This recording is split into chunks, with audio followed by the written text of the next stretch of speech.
It's been a while since I've recorded a video all alone, but I'm going to be talking about my short weekend trip that I took to France a month ago. I wanted to record it right after I got back, so everything was like fresh in my mind. But then life happened, life got busy, and I finally found some time, made some time to record. So I'm happy to be here with you guys. My name is Camille. I teach English online. If you're new to my channel, welcome. Feel free to subscribe to my videos. And let's go ahead and get started. I love travel so much that I even wrote a short travel storybook, just telling different moments in different countries around the world that I've been to. And so if you like travel, you might want to check that book out. So why did I go to France? So I love France. I would probably live there someday if the taxes weren't so high. No, but I would love to spend more time in France. Every time I've gone, I felt like, wow, the food is amazing. Everywhere you look, it's just beautiful. I know it might be cliche, but I even like Paris and the Eiffel Tower and all of the magic that brings. This time, I decided to go to Lyon, which is the second biggest city after Paris. And I went there because I have a couple of friends there. So one of my friends that I met on Hello Talk 3 years ago when I was studying French, shout out to Elodie, I went and visited her. She lives in Lyon. I stayed at her house for 2 nights. And then I stayed with a Brazilian friend of mine for a night. And I was also able to meet another Hello Talk partner of mine for a coffee, for a language exchange. And it was a really fun weekend. So I think yes, I'm here in Europe. I get to go places. It's a 2-hour flight. But still, all in all, the travel takes some time because I have to go to the airport, which was like 45 minutes away. You have to arrive there 2 hours early. Then you have your 2-hour flight, and then you get to the airport, and then you have the commute to wherever you're going. So when it's all said and done, it ends up being like a 5 to 7 hour travel day just to travel a couple hours away by plane. But I don't regret it. It's worth it, and I had a lot of fun. I asked chat to come up with some questions for me, so I'll use my phone to check out those questions just so I don't forget anything. Okay, so let's talk a little bit about French food and the food that I ate. So Elodie took me to a bouchon, which is like a typical restaurant in Lyon where they're just small. Actually, this was one of the most shocking things for me. So she made a reservation on the phone, and we got there at 1 o'clock, and there was this tiny table, really little for us, squeezed in between these other tables, and I felt like the people on each side of us almost had to move over so we could get into our chairs. That is how tightly packed it was. So it was a very cultural experience and really funny too, because we couldn't help but say hello and talk to the guys next to us because it felt like we were eating with them, And so I had a laugh over that. It was really funny. But Elodie took me there because they have traditional food, and this food that we tried was quenelle. And I don't even know how to describe it because I've never eaten anything like it before. But it had fish inside of it, but it wasn't fishy flavored. It wasn't like, this is so fishy. And it had some sort of pastry that was sort of flaky and spongy at the same time. I don't know, but it was really good. We shared that. We shared this salad and some bread and some sparkling water. And it was really just a nice meal and a very intimate meal with these people on each side of us. I should mention that I can speak French. My level isn't wow, you're amazing. But I would say it's a solid intermediate level. I can communicate. As soon as I speak, you know that I'm an American, or you know that French is not my first language. Actually, it's my fifth language. So I was happy though to be able to speak it. And when people would just speak back in English, I would just keep speaking back in French. It was almost like this game in my head, like, you're not gonna win, because they didn't necessarily have better English than my French. I think they were just used to tourists and used to speaking in English. So a few times I actually ended up like continuing in French, continuing in French.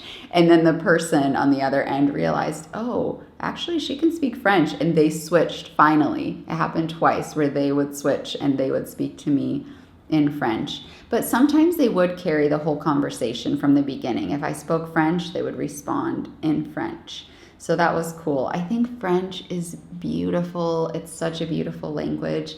It was also one of the reasons that I wanted to go back to France. I've been kind of on a French, what do I want to call it, boot camp for myself, because I studied French a few years back. Every single day I was super faithful.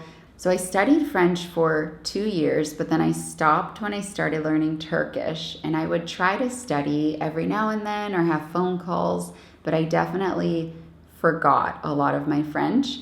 And so these past few months, I have been just having this desire to study French again. So I've been listening to podcasts and reading books and watching YouTube videos, making phone calls again. And it was cool because I noticed an improvement in just a month of daily interaction with French. My French kind of got back up to the level it was at. And so that's a little tip for you. If you want to learn a language, and if you never use it, you'll probably eventually forget it. But if you learn it to a solid B2 level, it'll be hard to forget that language. Or when you do start studying it again, it'll come back to you a lot quicker. So I feel like my French has gotten to a level again where, of course, I stumble sometimes over my vocabulary. I don't know how to say everything, but I feel pretty confident having conversations with my friends and using the French that I know. And so I went on a little rabbit trail there with my thoughts. But anyways, I was able to use French a lot. With Elodie, she took me also, there is this beautiful basilica in her city. And there is a funicular little vehicle to ride up to the top, which Elodie usually takes. And it was my great, bright, brilliant idea to use the stairs. And so Elodie's never taken these stairs before. And so we went up the stairs and it was a little workout, but it was good because we had just eaten the quenelle and we needed to digest our food. And when we were walking up these stairs, there was a massive group of tourists. And then I was like, I recognize that language. And so I asked them in their language, are you Turkish? And the group looked at me and they're like, yes. And I mean, in Turkish, this is all happening in Turkish. And I was like, oh, that's so cool. I'm learning Turkish. And they're like, can we get to the center by going down the stairs? And I was like, yeah, no problem. You can. And then they started asking me about Turkish and why I'm learning and if I've ever been to Turkey. And so I spoke to this group. It was like 20 or 25 people, and they were like all watching me, but it was hilarious. I don't know, maybe for just 5 minutes. And I was like, yes, I used my Turkish. I normally don't stop people on the street and be like, I want to practice my French, but Turkish is a rare language for me to hear on the street. Like here in my city in Portugal, I've met one half Portuguese, half Turk, and that's like it.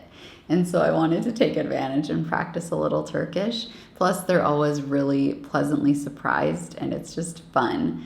So we had that conversation, and then Elodie and I went to the top where there was this beautiful view of the whole city. And then I was like, whoa, Lyon is bigger than I thought. It's like really spread out, and you can see the 2 rivers that run through the city. And it was just really, really pretty. So after we left and we went to get things for raclette, which is a typical French thing. There's even a machine where you put pieces, specific types of cheese, just on these little plates into the machine, and it melts, and then you pour it on a baked potato. Then they always have a charcuterie board, which is like filled with different meats and things like that. And I don't eat meat, so I didn't eat that. But I thought it was interesting because Elodie, I went with her everywhere. We stopped to get the meats for the charcuterie board. Then it's charcuterie, we say in English, like we butcher it. But then in French, I think it's like charcuterie. I don't know. So my mouth is like, which one should I say? So anyways, we stopped to get the meat, and she bought it, and she bought some wine. And then we went to the cheese shop, and we got cheese. And then we went to the fruits and vegetable place, and we got stuff for salad. So like we went to 3 places, and if we would have wanted bread, we would have had to have gone to 4 places. And I was like, this is so cultural and so European, because in the US, we usually just go to one place and we get everything. So it actually took us a while, like running around to the different stores, and there were lines. Like people do raclette. So like there was a big line in the cheese shop. And France is not cheap. That was something that I realized. It's probably 20 to 30% more expensive than here in Portugal. And the French love very high quality food. And I think that's amazing because I do as well. So we got our things to make raclette. We took the metro to go home. And then that evening, it was my first experience, and we just shared together drinking wine and enjoying this delicious cheese. And then after, we played a game, which is in English too, but we played this in French.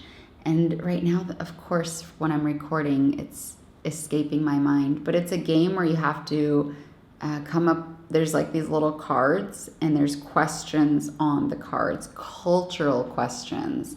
And it was very, very hard for me. But Elodie's husband was incredible. He was brilliant. He won the game. And I think he knows so much about culture, not just in France, but world culture, which I was really impressed by. And Elodie knew a lot too.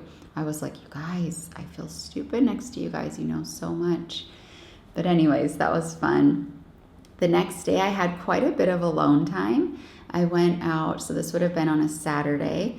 I went out and met Guillaume, my French language partner, and his girlfriend Pauline at a coffee shop. And so we just had I got a matcha, and we just spent a couple hours mostly in French, hanging out and speaking and enjoying a moment. And then I left and I was alone for a bit.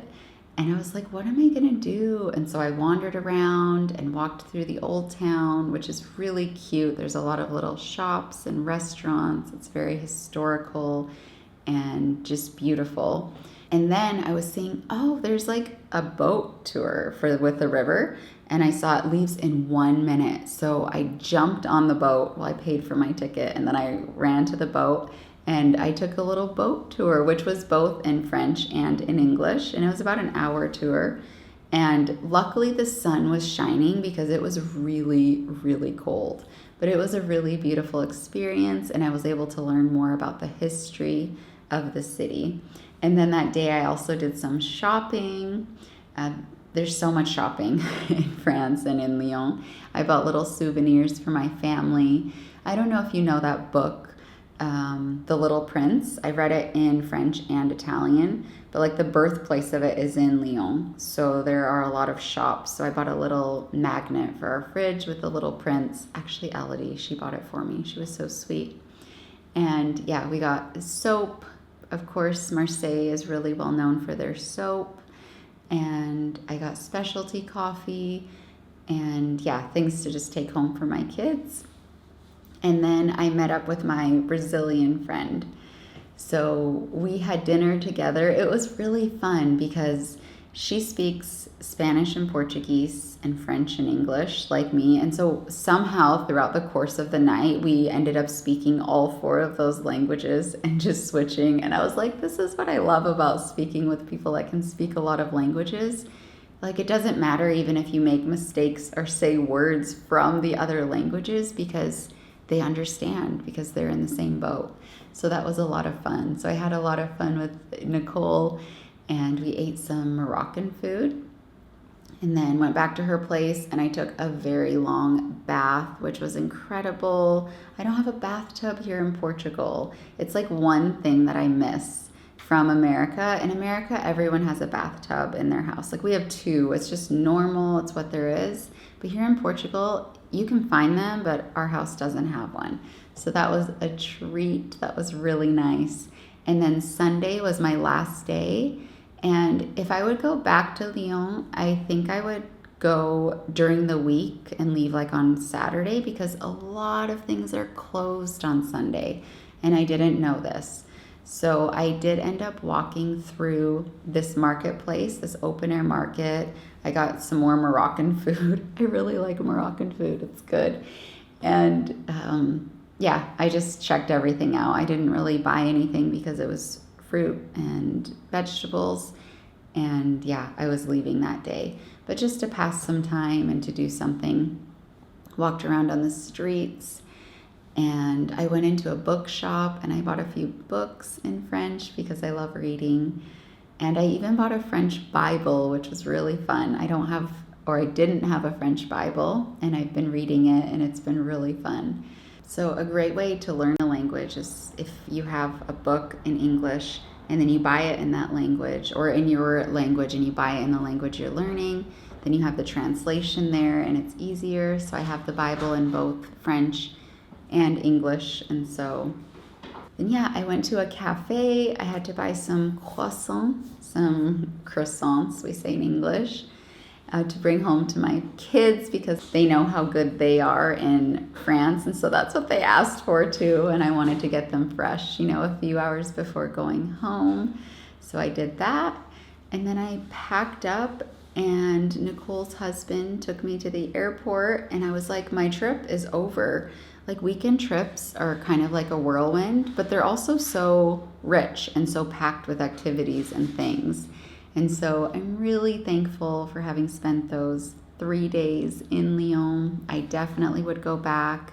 I felt safe there. I dressed warm because the weather was very cold. I needed my winter coat and my hat and my scarf, and then I was fine. I would definitely recommend to check it out. I think it's a city worth seeing. I think it's charming, and hopefully I'll get to go back soon. I'm so glad that you're here with me. If you made it to the end of this video, wow, you're amazing. Thank you so much for watching. Don't forget to give it a thumbs up or write a comment. Let me know if you've ever been to France or to Lyon. I would love to hear from you. Thank you guys so much for watching. Bye.